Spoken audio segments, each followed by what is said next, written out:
1 بلا شيء لصالح فريق نيد بشار. احمد صابر على تنفيذ الضربه الاولى لصالح فريق سندنور. صابر في مواجهه العوام. احمد صابر في مواجهه العوام. يا سلام يا سلام، هو ده الكلام. حطها بكل معلمه احمد صابر. 1-1. عبد الدايم صاحب القميص رقم 3 محمد عبد الدايم في مواجهه مصطفى محمود حارس مرمى فريق سندنور. الضربه الثانيه لميد بشار. يا سلام يا ولد يا عبد الدايم، يحطها. هل يكون ميد بشار هو المتأهل الأول للفرق الشرقية في هذا المونديال؟ هنشوف ونتابع.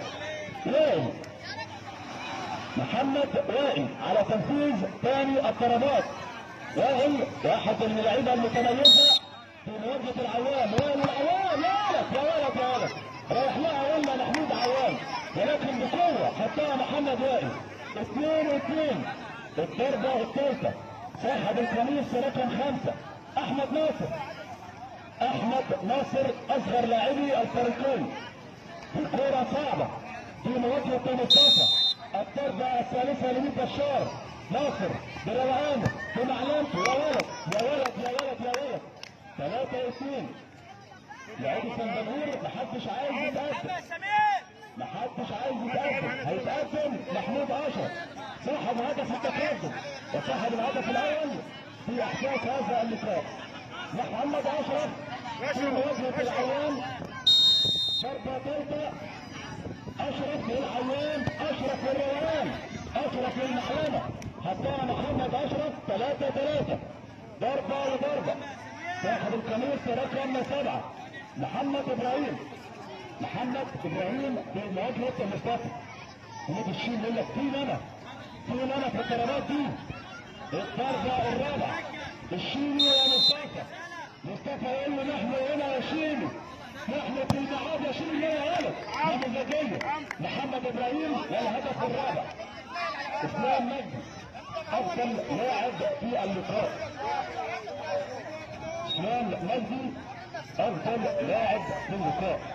حضرني صاحب القميص رقم 14 وكأس العالم 90 وروبرتو باجيو على تنفيذ ضربة الجزاء. روبرتو باجيو الحارس تفاريلي.